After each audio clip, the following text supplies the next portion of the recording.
Hello everybody, welcome to this session of Life After Dev. Today we're going to talk to Yukini, who is one of the professors in the School of Global Development, who is the module convener for an exciting new module called Just Transformations for Sustainability. In the call as well, we've got some of the students that took the module this year, and the purpose of this film, I suppose, is to find out how it's helping with employability, find out a bit more about the module, so that we can share with everyone. So thank you all for coming. So first of all, I'm going to kick off that question is, why did you initiate this module? What was the driver to start this new module?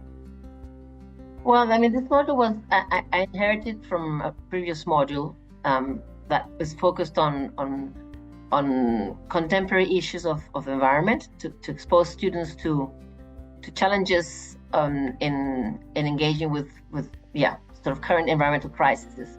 But we wanted to give it a focus on justice, to really strengthen the justice dimension of sustainability, but to also provide a more sort of practice-based approach for teaching. So it's a module that really breaks from the traditional pattern of lectures and seminars.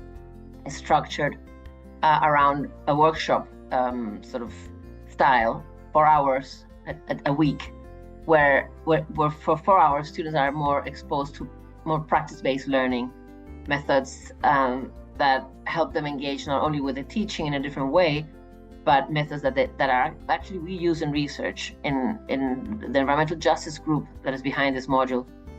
Many of us use participatory methods in our research to engage actors that are involved in conflicts, to try to develop transformative solutions to conflicts. So those are the methods that we bring to this module, and we hope the students develop some basic tools that can help them eventually, put them in practice when they leave university in real situations, dealing, with society actors, policymakers, communities, NGOs, local organizations, initiatives that are trying to make a difference for the environment. Okay, fabulous. And so what kind of skills do students actually learn on the module? I don't know if the students want to respond to that, or should I? No, I'd like you to. Okay. So they're 5. We work on.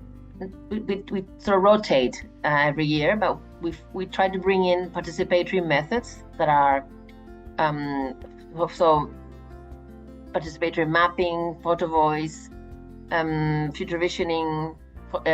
We've done participatory videos in other years. We've also done power analysis, applied drama, a wide range of methods that people like me use in real research as part of transformative and empowering research methodologies that hope to help to create spaces for dialogue over contentious issues, but are methods that are in essence are very sort of easy to apply, easy in the sense that they're not technologically complex or technically complex, but they're challenging in the sense that they require a lot of sort of things to happen for people to connect to the method. So there has to be a lot of trust and horizontality and communication with people, getting the right people in the right place for the methods to work.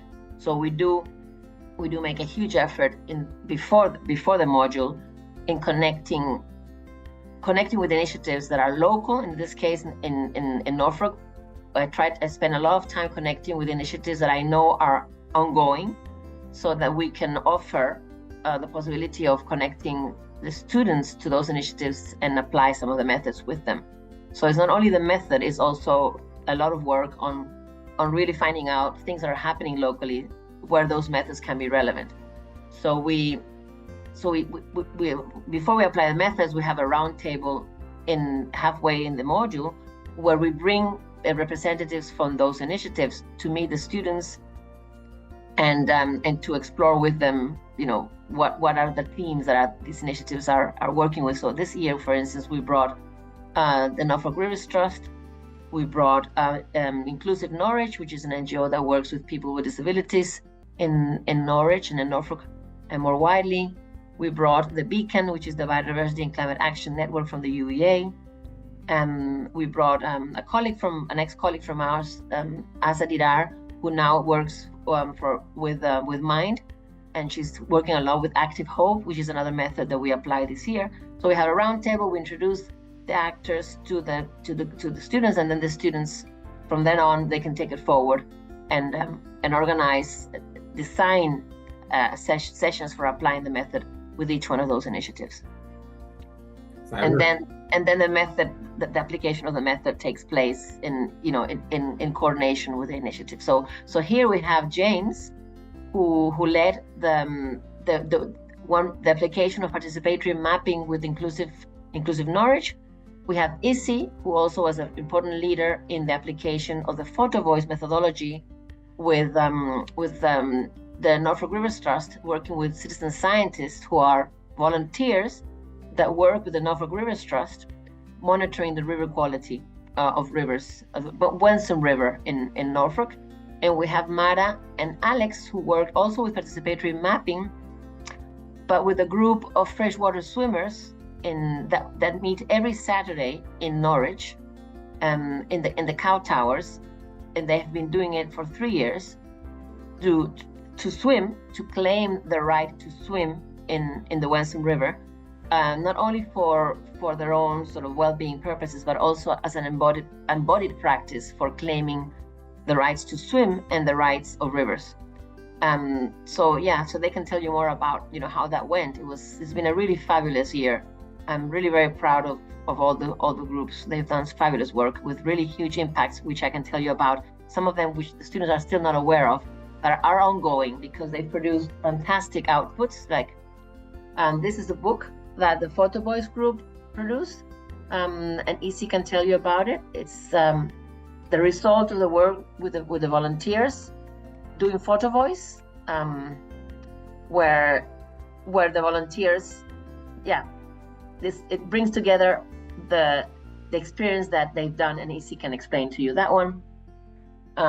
James can tell you about the huge impact that the work that they did, participatory mapping, has had in opening discussions about access to green spaces for people with disabilities in the UEA. And Mara and Alex can tell you about some mapping that we did with the freshwater swimmers from the Cow Tower dippers. And I can tell you a little bit more, Alex and Mara, you don't know things that are unfolding about the map that you produced. I can share that with everybody. Wow. And Issy can tell you about some work that she actually did yesterday with the Sainsbury Centre. She was employed immediately after finishing the course to apply the method with the Sainsbury Centre. So it's been a really fascinating result. I'm very proud. Yeah, excellent. Well, I've seen the freshwater swimmers because a friend of mine actually has one of the flats just a bit further down, and I've seen them all swimming by. It's like Spaghetti Junction down there sometimes. People probably don't know what Spaghetti Junction is. Okay, well, I'd love to hear more about the work that James, Issy, Mara and Alex have done. So any of you willing to come on and tell us what you enjoyed most? I mean, I'll go first, shall I? So the thing that I kind of enjoyed most about this module compared to maybe other ones is the fact that, like we were saying, it was more sort of interactive, not just between students and staff, but with the local community as well. So, we spoke to Inclusive Norwich and to sort of hours trying to come up with solutions, highlight the problems, which we try to do with our participatory mapping. Because I don't know, a lot of the time in other modules, you're kind of, like you say, it's the lecture seminar structure. It felt like it was geared for an exam in a way, whereas this is more sort of, I mean, yes, you get a mark at the end of it, but also you can kind of understand the impact that you're having to people outside of the university. So that's kind of what I enjoyed particularly. Thanks, James. And do you think you will use these skills in your future career? Has it made you think about your future career? Yeah, I mean, I hope so. I'm planning to do a master's in global development, hopefully.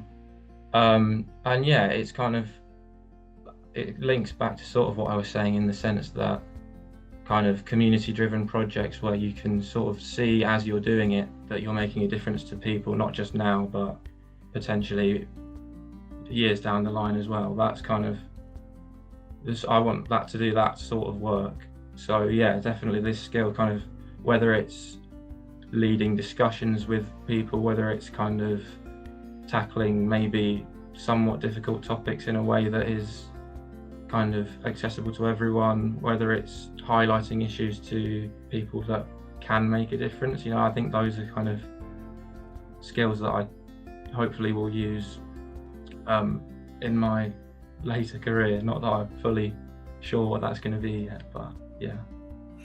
Brilliant, and I hope that that Global Development Masters is going to be in Dev, because I'm the admissions director.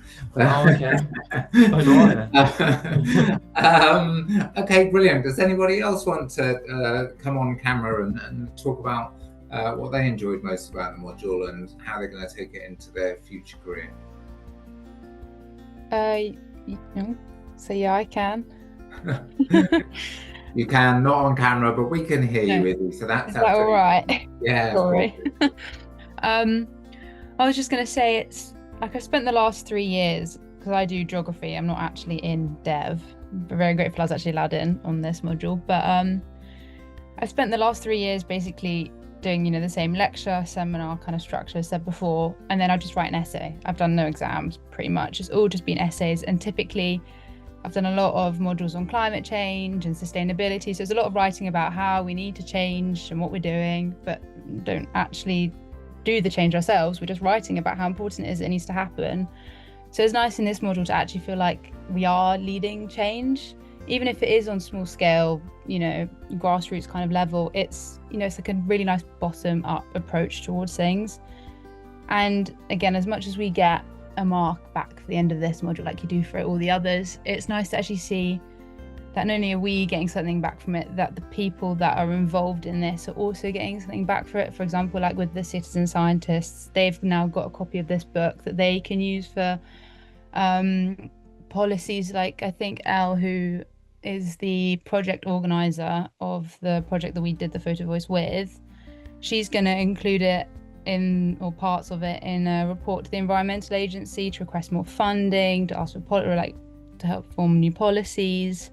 So it's nice to actually have, you know, actually be enacting the change that I've written about for the last 3 years, about how important it is that we do it. It's nice to actually finally be able to do something like that.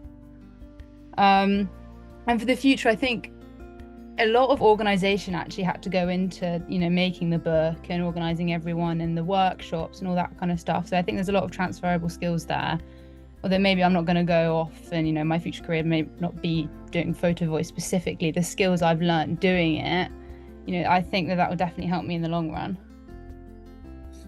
Brilliant. And so do you wish that there were more modules like this? I mean, so the assessment, could somebody tell me about the assessment? Because I don't fully understand how you get assessed. So for the Photo Voice, we apply the method, and then at the end we do a presentation on the method and share with everyone else in the module what we did. And that's like our last session. And then we have to write a 1,500 word reflective report on it as well. So like fully, you know, go in full depth personally about it. Okay, brilliant. And did you worked as part of a group, is that right? Yes, there was 12 of us in the Photo Voice group who did it together. And how did that go, just out of interest? Yeah, it was pretty good. It's a lot of people, obviously, which is quite difficult to organise, but everyone got involved, everyone did their bit, especially when it came to the presentation. Like, we divided it all up and everybody had something to say, because I feel like 12 people is a lot of people to try break something down into, but actually it worked really well in the end. And it made, because, like, you know, some parts felt quite daunting because there was so much to do, but because there was so much of us, it actually made it quite easy. Yeah, and I mean, some students don't like group work. I remember myself being a student and sort of think, oh no, group work, but it's so important. It's what you're going to be doing for the rest of your career. And exactly. sometimes you will love that experience, and sometimes you won't. And that's just life, I'm afraid. Brilliant, thanks, Izzy. Mara, Alex, I wonder if you could tell us a bit about your favourite part of the module and how you think it's going to help your future career. Yeah, well, I think Alex and I worked on the same participatory mapping project. So we worked with the freshwater swimmers, and one thing that was really wonderful about it was getting to work with the group, and we actually went down to like see their swimming, and Alex got in with them. It was pretty chilly, so he can tell you more about that. And that was really wonderful because like we saw all the enthusiasm that the group brought to like the mapping process, and also just like the connection they have to the river, and just like all the work they were doing. They were just really, very enthusiastic about it. So it was very wonderful to be able to like learn all of these skills, and then when you're applying them with these people who are so passionate about their issue, it makes you also feel very excited about what you're doing. Great, thank you very much. Alex, anything to add? Yeah, it's been nice learning all these new skills and everything, but I found like quite a university, especially since it's like such a campus university, I find myself in a bubble sometimes. But the module, especially with the Wild Swimmers, has allowed me to like get out of the university bubble and meet communities like that I've lived in and around with the past 3 years but never met. So I've been going to the swimming since they started the activity, and I've been doing that for just over a month now. I've gone like 5-6 times, and I've taken mates from outside of uni and their girlfriends and wives and stuff, and I've taken them down to be all part of the swimming, and that's been nice. But like the best skill that I think I've learned that'll help me in the future is just being a bit more aware. Because if I see something through my eyes and I think, oh, that's important, but without talking to someone, understanding their point of view and understanding what's important to them, and then making the effort to understand it, I think this module's like really highlighted that, especially in the participatory mapping side of it. Yeah. Cool. And that's incredibly important skill to have, so that's great that you've learned that. And I mean, I always say I mostly teach master's students, but I'm always trying to get them out into the weird and wonderful places of Norwich. I'm from Norwich, and in Thorpe St Andrew, where I live, we had a scarecrow trail over the line, and it was great because there were so many people out and about talking to one another. So great to hear that. Yakini, I wondered if you've got any questions or anything to add. No, I just wanted to share some of the impacts that the work has had. Maybe, as I said, maybe Alex and Mara are not aware that in this very precise moment, our friend Kate Dunton from the Sainsbury Centre, who was our main sort of contact with she's a freshwater swimmer herself. She's in a meeting with the local council with the map. She took the map. She took the map with her because they are discussing with the local council how the local council can actually help them, putting more pressure on where it's needed to improve the water quality of the Wensum River. Because what is really very important about the freshwater swimmers is that they're not swimming just for fun or for their well-being. They're swimming as a political form of pressure to engage the government in improving the water quality of the Wensum River. So their original sort of attempt, their original strategy was to claim swimming rights for that particular place. But for them to be able to gain swimming rights there, DEFRA requires some sort of evidence that place is being used for swimming. So they're required to have twice a year a number of people there gathered, more than 100, to show that it's being used for swimming. So they started doing this, but then as they've moved on their claim for the swimming rights, for the swimming status, DEFRA has complicated the bureaucracy even further, and now they're being required to have a toilet and to have a changing room and all these crazy things that freshwater swimmers don't require, and it's becoming very, very cumbersome to move forward their request. So because they got in touch with Elle from the other group, the Photo Voice group that worked with the volunteers, with the citizen scientists, they've now decided to change their strategy and to go for developing a citizen scientist branch of their work, and to start monitoring water quality themselves instead of expecting DEFRA to do it, because they realize that it's going to take ages for DEFRA to give them a swimming status, and they just want to start proving that they want to put pressure for the water to be cleaner. So it's really very interesting how through this project and through the two groups coming into contact, they've learned from each other. They shared knowledge. So the freshwater swimming group is now working with Elle to see how they can become citizen scientists themselves, and they are now with the local council exploring how they can help them in their strategy. So Kate told me that they've gone with their map, which is become like the little icon now of the group, and so just so that you realize, guys, the impact that your work has had. And also, as Isi was saying, this Photo Voice group, the book that they've produced, is not only an evidence of the work. It's going to have an impact. It's going to travel as well with the organization as their own strategies for increasing and expanding the work of the volunteers expands as well. So yeah, and also in the case of James, James and the group that worked with the Norfolk Inclusive Norwich initiative, they won a prize a couple of weeks ago as in the Accessibility Awards in UEA for best campaign in favor of increasing inclusivity in the UEA, which is also giving more visibility to the fight for improving access to green spaces in the UEA. So it's just to share with you, the great pride is not only, as I was saying, an issue of their mark, it's an issue of their impact, of their work in the initiatives that they were working with. Fabulous. That sounds wonderful. I've already warned you that I'm going to take part in your module next year. I can't guarantee it will be so good, because it depends on the students, it depends on the initiatives, and it depends on the moment. But we hope it keeps on growing. Yeah, well, thank you so much for telling me about the module.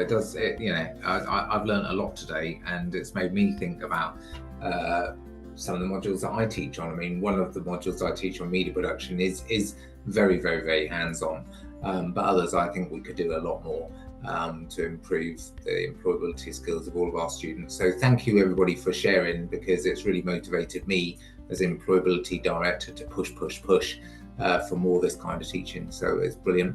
I really, really appreciate it. So thank you very much, and I hope you all have a nice day.